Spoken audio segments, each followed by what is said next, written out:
pessoal, tudo bem com vocês? Voltamos aqui para mais um vídeo aqui do canal para falar sobre mais um assunto extremamente importante com vocês, que é sobre resiliência. E como a gente sempre começa fazendo uma pergunta, hoje não vai ser diferente. E a pergunta que a gente quer fazer para vocês é: vocês são resilientes? Ou melhor dizendo, vocês sabem o que é resiliência? Se não sabem, pode ter certeza de que hoje vocês vão aprender o que é, né? E então, vamos passar para a estrutura desse vídeo, sobre como a gente vai organizar ele. A gente vai começar lendo alguns versículos em Daniel. A gente vai entender que Daniel ele foi alguém que manifestou essa característica, a característica da resiliência. Depois a gente vai entender o que é resiliência e, por fim, nós vamos ensinar vocês, né, com alguns conselhos práticos sobre como você pode ser mais resiliente. Então vamos lá ler Daniel, capítulo 1, nós vamos ler o versículo 1 e 2 e depois a gente vai pular para o versículo 6, que vai dizer assim: No terceiro ano do reinado de Joaquim, rei de Judá, Nabucodonosor, rei da Babilônia, veio a Jerusalém e a sitiou. E o Senhor entregou Joaquim, rei de Judá, nas suas mãos, e também alguns dos utensílios do templo de Deus.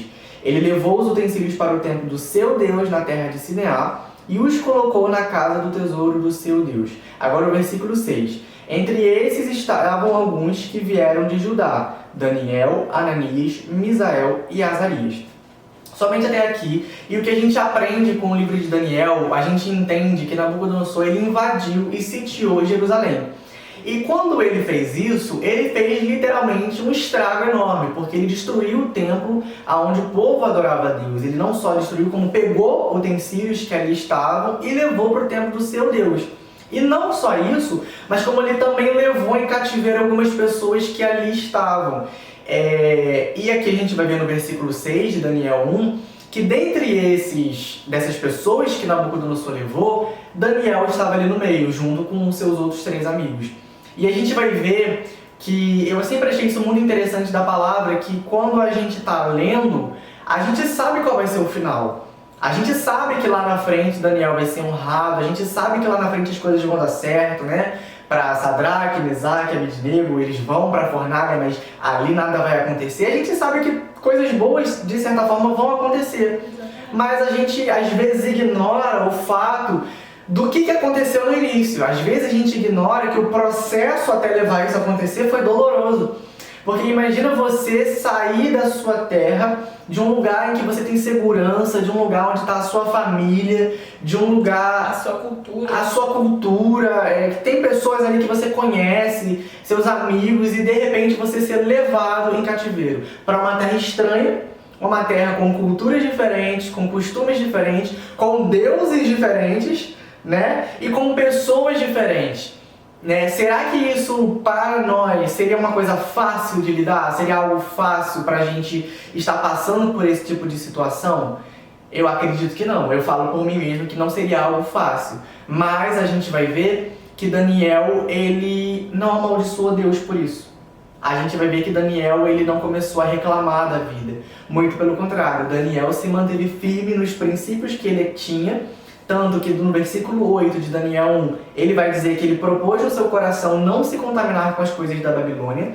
A gente vai ver que ele foi fiel a Deus, mesmo diante de tudo isso, sabendo que eles foram para lá por permissão de quem? De Deus. De Deus. Porque foi uma permissão de Deus, Nabucodonosor invadir Jerusalém e levar em cativeiro o povo. Mas mesmo assim você não vai ver Daniel reclamando de Deus.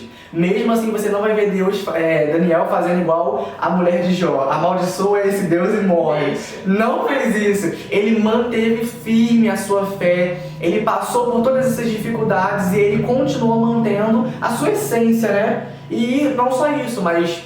Uma das características da resiliência, né, é que ele aprendeu com toda essa situação, ele amadureceu e ele também cresceu com tudo isso que ele passou. O que nos leva a dizer agora sobre o que é resiliência, né? Porque talvez você esteja se perguntando, o que é ser resiliente? O que é?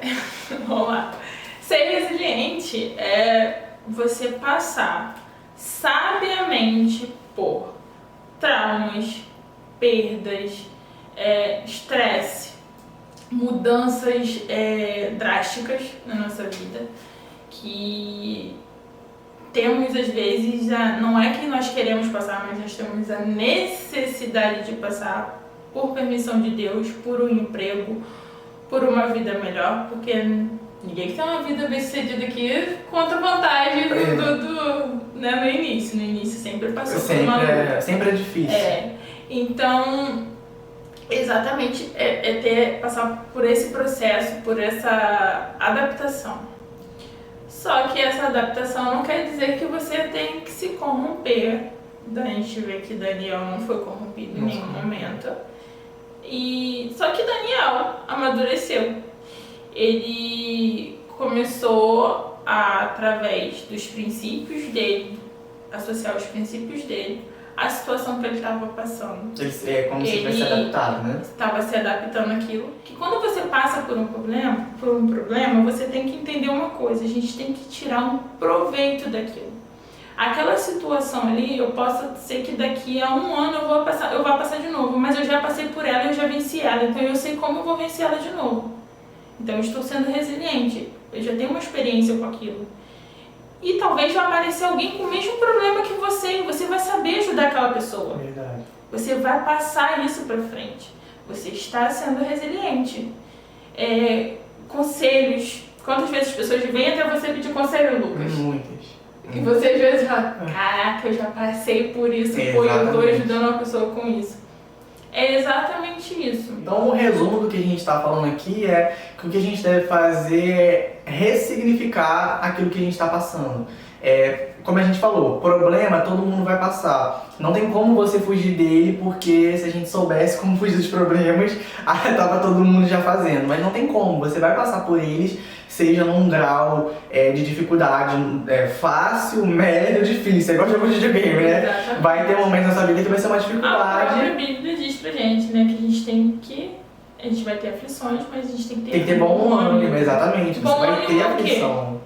Eu olhar pra aflição e falar assim, eu vou te vencer. Eu vou te vencer, em nome de Jesus. Em nome de Jesus. E vai dar vou tudo te certo, vencer. é isso aí. Então você precisa ressignificar aquilo que você está passando. Tenta tirar o máximo de proveito dessa situação. Se você percebe que não tem escapatória, não tem pra onde correr, então enfrenta esse problema aprendendo com ele. É como a gente sempre fala, aquilo que não nos mata é aquilo que o quê? Que nos fortalece. Então, que você... Eu acho que esse versículo do tem aflições e... Como é que é? Terás aflições. Mas tenha bom ânimo. Tenha bom ânimo.